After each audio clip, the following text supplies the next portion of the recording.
Assalamualaikum warahmatullahi wabarakatuh. Saya Arsy Hairi dengan NIM 2110412031. Di sini saya akan menjelaskan mengenai produksi etanol dan juga astaxanthin dari menggunakan mikroorganisme mulai dari proses isolasinya sampai dengan rekayasa genetikanya.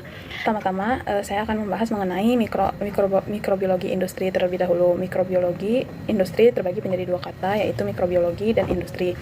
Mikrobiologi adalah ilmu yang mempelajari tentang makhluk hidup yang berukuran sangat kecil atau makro.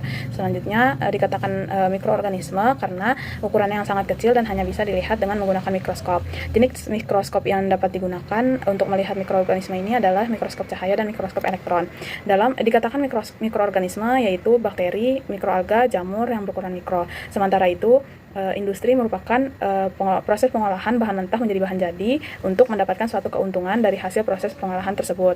Proses pengolahan dalam skala industri ini biasanya dilakukan dalam skala besar dengan menggunakan peralatan dan bahan yang besar. Oleh karena itu, mikrobiologi industri merupakan proses pengolahan bahan mentah menjadi bahan jadi dengan bantuan mikroorganisme yang dapat memberikan keuntungan dari hasil pengolahan suatu produk. Biasanya dalam skala industri, mikroorganisme yang digunakan untuk proses produksi adalah mikroorganisme yang telah dilakukan pengembangan dari skala laboratorium, baik dilakukan optimasi ataupun dilakukan rekayasa pada genetika atau jalur metabolismenya. Selanjutnya adalah proses produksi bioetanol. Produksi bioetanol ini dilakukan dengan menggunakan campuran limbah dari bidang pertanian melalui proses hidrolisis gula sederhana dan fermentasi.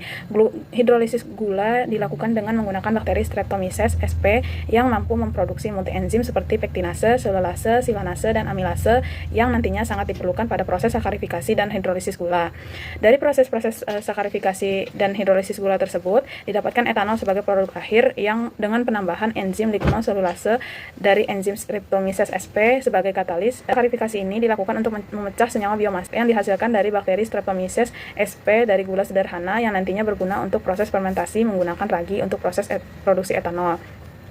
Selanjutnya masuk dalam pembahasan yang pertama, yaitu mengenai pengenalan mikroorganisme. Mikroorganisme yang digunakan untuk memproduksi bioetanol ini adalah bakteri Streptomyces sp. Bakteri Streptomyces sp adalah salah satu jenis bakteri yang masuk dalam ordo Actinomycetes yang merupakan bakteri yang memiliki struktur khas karena mampu membentuk hifa atau filamen, sehingga sekilas tampak seperti jamur. Akan tetapi, bakteri ini memiliki karakteristik seperti prokariota lainnya karena dia tidak memiliki membran pada inti selnya.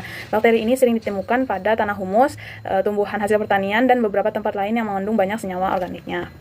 Selanjutnya masuk pada proses produksi bioetanol, yaitu metode isolasi dan identifikasi bakteri Streptomyces. Pertama dilakukan yaitu metode isolasi, di mana sampel tanah dimasukkan ke dalam Erlenmeyer steril, kemudian ditambahkan dengan NaCl 0,9% dan dilakukan sterilisasi dengan autoclave. Selanjutnya dilakukan penghomogenan di dalam inkubator kocok dan diencerkan secara bertingkat, yaitu 10⁻⁴ sampai dengan 10⁻⁵. Setelah itu dilakukan isolasi dengan metode sebar di atas media Na. Kemudian dilakukan inkubasi selama 24 jam. Selanjutnya yaitu dilakukan uji biokimia, yaitu di pewarnaan gram, pewarnaan kapsul, produksi biofilm, katalase, oksidase, indol, metil merah, fokus Procower, penggunaan sitrat, DNase, urase, dan hemolisis. Selanjutnya dilakukan juga identifikasi morfologi sel dengan menggunakan mikroskop cahaya dengan perbesaran 4 kali. Terakhir dilakukan identifikasi molekular dengan mengisolasi gen 16 sRNA yang diperkuat dengan enzim liktinase. Setelah itu dilakukan reaksi PCR. Dari reaksi PCR tersebut ditentukan dengan menggunakan elektroforesis gel agaros yang mengandung etidium bromida untuk memastikan fragmen memiliki ukuran yang benar dan dapat dideteksi oleh gel dokumentasi. Hasil elektroforesis tersebut menunjukkan bahwa DNA memiliki ukuran 1600 pasang basa.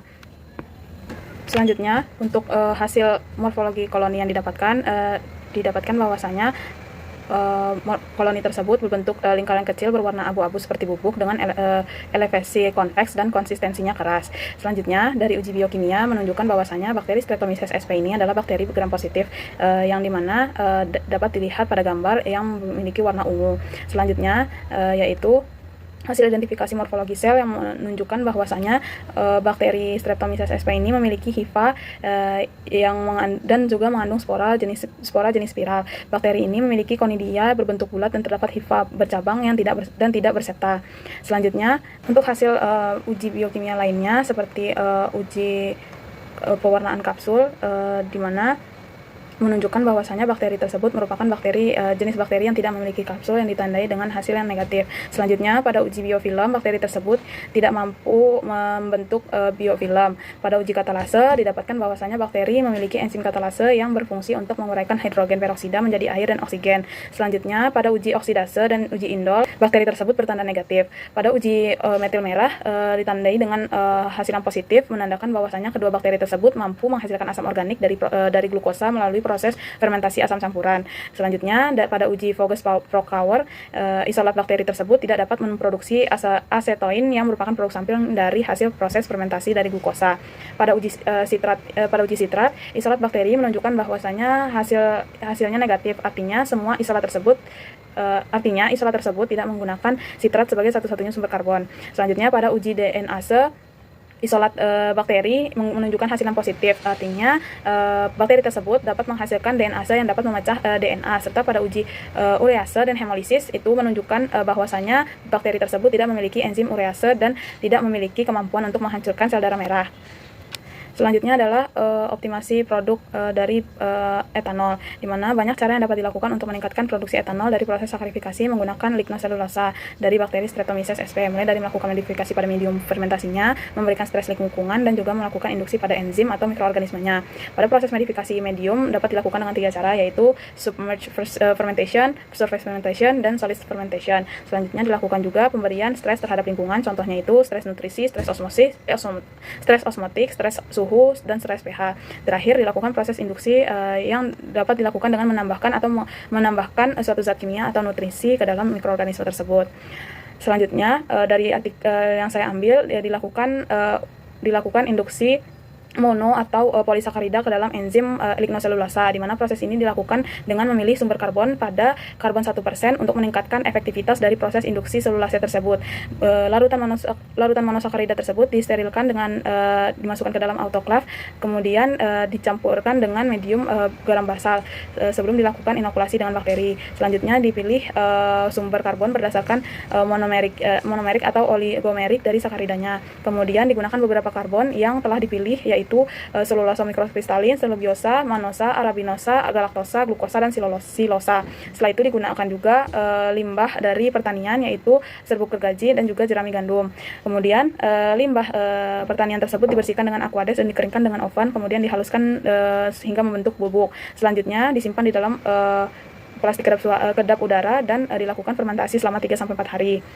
Dari hasil induksi tersebut, seperti selulosa mikrokristalin, arabinosa, manosa, itu dapat meningkatkan produksi enzim selulosa. Sebagai tambahan, jerami gandum juga dapat memproduksi enzim selulosa. Sementara itu, serbuk gergaji dan jerami gandum juga dapat meningkatkan produksi enzim silanase. Akan tetapi, pada produksi silanase yang telah diinduksi dengan sumber karbon dan jerami gandum memiliki efek induksi yang tinggi dan diikuti dengan induksi sumber karbon lainnya.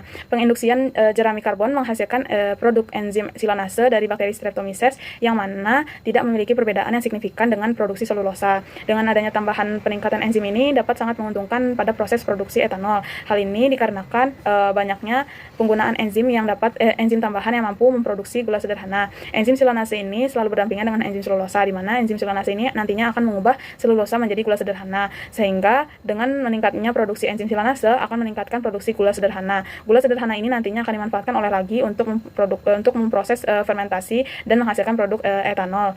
Semakin banyak pembentukan gula sederhana, maka semakin banyak pula gula sederhana yang dimanfaatkan oleh ragi untuk melakukan fermentasi membentuk etanol. Selanjutnya selanjutnya adalah produksi astaxanthin, di mana yang pertama itu adalah pengenalan mikroalganya terlebih dahulu, di mana mikroalga yang digunakan adalah mikroalga Haematococcus pluvialis yang merupakan salah satu jenis mikroalga yang mengandung karbon yang tinggi sehingga digunakan untuk memproduksi karotenoid astaxanthin. Haematococcus pluvialis ini ditemukan pada perairan air tawar kecil seperti kolam alami, buatan, kolam hujan sementara, dan beberapa tempat air tawar lainnya. Kepada produksi astaxanthin. Produksi astaxanthin ini dilakukan dengan mengambil sampel air genangan dengan menggunakan mikropipet. Kemudian dilakukan pengenceran bertingkat dan diinkubasi dalam plat 96 well pada suhu 25 derajat selama 24 jam pada media BG11. Kemudian dilakukan metode gores untuk mendapatkan isolat murninya. Selanjutnya dilakukan juga identifikasi morfologi koloni dengan dengan menggunakan mikroskop cahaya dengan perbesaran 400 kali. Selanjutnya dilakukan juga identifikasi sel dengan menggunakan TEM atau transmission electron mikroskop. Selanjutnya dilakukan juga identifikasi molekuler dengan mengekstrak DNA genom menggunakan DC blood and tissue kit, di mana kualitas gen nanti akan diuji dengan gel agarose sehingga didapatkan panjang basanya sebesar 900 panjang basa. Selanjutnya adalah analisis dengan hasil metode selanjutnya adalah analisis metode percobaannya. Untuk morfologi koloninya didapatkan bahwasanya hematococcus tersebut itu memiliki 4 fase pertumbuhan, yaitu makrozoid, mikrozoid, pamela, dan hematosit, di mana pada masa makrozoid ini masih membentuk sel vegetatif yang berbentuk bulat atau oval berwarna hijau. Terdapat 2 flagella yang menempel pada dinding selnya, sehingga pada masa ini sel aktif bergerak. Kemudian memasuki masa mikrozoid, di mana pada masa tersebut terjadi reproduksi aseksual, yaitu dengan cara membelah diri dan untuk memproduksi jumlah mikroalga yang banyak. Pada masa ini flagella sudah mulai tidak terlihat lagi karena terjadi penebalan dinding sel dan ukuran selnya tersebut terus bertambah. Selain itu, produksi aseksual terjadi juga pada selain produksi aseksual terjadi pula produksi seksual. Setelah itu masuk ke dalam masa pamela, di mana pada masa ini mikroalga sedang berada pada kondisi yang sedang tidak menguntungkan, sehingga pada masa ini mikroalga membentuk koloni yang rapat. Pada kondisi tersebut yang tidak menguntungkan inilah astaxanthin mulai diproduksi, di mana ketika pada kondisi tidak memungkinkan terjadi, sel-sel akan membentuk kista. Kista tersebut akan mengandung lapisan dinding tebal yang masanya itu tepat untuk memproduksi astaxanthin. Astaxanthin yang diproduksi secara maksimal sesuai dengan tingkatannya. Pada masa pamela habis, kemudian masuk ke masa dormansi, di mana pada masa itu sel-sel mikroalga itu akan beristirahat dan produksi sel itu akan melambat dan akhirnya mati.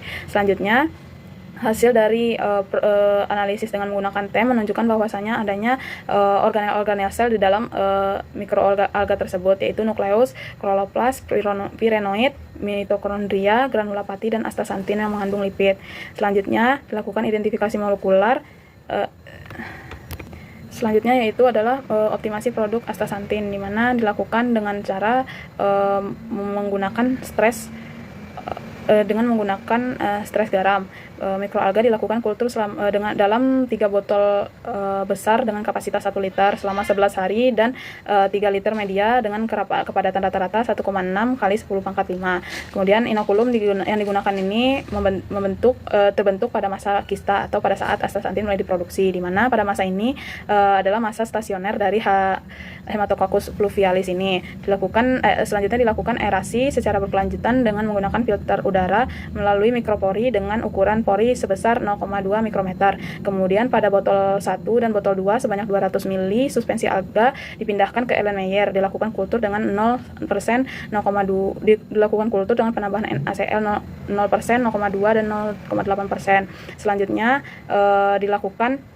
dibagi menjadi 3 labu dan digunakan photon flux density pada proses fotosintesis. Selanjutnya 3 labu tersebut diatur kecepatan cahayanya yaitu 150 mikromol per meter kuadrat second tanpa digunakan penambahan garam. Kemudian dilakukan inkubasi lagi selama 19 diinkubasi lagi dalam suhu 19 derajat Celcius tanpa dilakukan aerasi. Kemudian ditentukan setelah itu didapatkan 21 botol kultur dan selanjutnya dilakukan filtrasi dengan aliquot dan diukur dengan menggunakan analisis HPLC. Dari proses tersebut dijelaskan bahwasanya penambahan garam menunjukkan mortalitas yang lebih bagus pada konsentrasi garam paling tinggi. Akan tetapi peningkatan kepadatan sel dan berat kering alganya itu tidak bagus. Artinya dengan adanya penambahan larutan garam pada inokulum akan meningkatkan kandungan karotenoid yang total yang baik secara volume ataupun selnya. Dengan meningkatnya kandungan karotenoid, maka salinitas atau kadar garam pada mikroalganya menurun. Oleh karena itu, kondisi karotenogenik yang baik terjadi pada penambahan 0,8% larutan garam pada pencahayaan 85 mikromol per meter kuadrat second. Selanjutnya, terakhir yaitu dilakukan rekayasa genetika, di mana rekayasa genetika yang digunakan adalah yaitu mikroalga Haematococcus lacustris yang memicu pembentukan karotenoid astaxanthin, di mana rekayasa ini dilakukan dengan menyisipkan transgen. Sebelumnya dilakukan penyisipan gen dengan melakukan pemotongan DNA, di mana proses ini melibatkan pemotongan DNA pada lokasi yang spesifik. Gen PDS atau pitodien desaturase ini akan bermutasi dengan kodon asam amino sehingga menghasilkan suatu enzim yang resisten terhadap herbisida norflurazon, di mana untuk itu dilakukan cloning baru untuk memungkinkan penyisipan gen tambahan yang dapat diletakkan pada ujung 5 aksen atau 3 aksen fragmen DNA. Setelah itu fragmen DNA baru itu yaitu gen itu digabungkan ke vektor dengan menggunakan primer cloning dan subcloning PBS PDS dan PBS PDS-D. Nah, selanjutnya disisipkan PDS SHINDIIF, PDS SHINDIIF juga pada ukuran yang panjang dan yang pendek. Selanjutnya pada gambar yang telah ditunjukkan bahwasanya daerah yang berwarna hijau adalah daerah mutasi gen PBS, di mana daerah yang berwarna ungu itu adalah daerah di mana gen disisipkan. Gen yang disisipkan ini adalah gen norflurazon yang bersifat resisten terhadap PBDS. PBDS yang pendek ini menunjukkan penyisipan yang dikonfirmasi untuk transgen 5 aksen dan 3 aksen dengan menggunakan penandaan polylinker. Sedangkan yang panjang yaitu dengan setelah dilakukan transformasi, Haematococcus pluvialis ini menggunakan metode biolistik, di mana pada metode ini DNA terikat pada partikel emas atau tungsten akan ditembakkan ke dalam sel mikroalga. Apabila sel berhasil menerima DNA dari gen mutasi, maka gen mutasi tersebut akan mudah masuk ke dalam sel. Dari hasil mutasi gen tersebut, setelah dilakukan penyisipan norflurazon, sel akan dibiarkan hidup tumbuh dengan daerah yang mengandung banyak norflurazon untuk memastikan bahwasanya gen PDS tersebut sudah tidak lagi resisten terhadap senyawa herbisida norflurazon, di mana norflurazon ini merupakan herbisida yang mampu menghambat PDS sehingga menyebabkan terakumulasinya pitoen dan menjadikan astaxanthin itu berkurang produksinya. Dengan dilakukan mutagen PDS ini menjadikan enzim PDS yang sebelumnya bersifat resisten terhadap norflurazon menjadi tidak resisten lagi sehingga dapat dihasilkan astaxanthin yang lebih meningkat. Sekian penjelasan dari saya. Wassalamualaikum warahmatullahi wabarakatuh.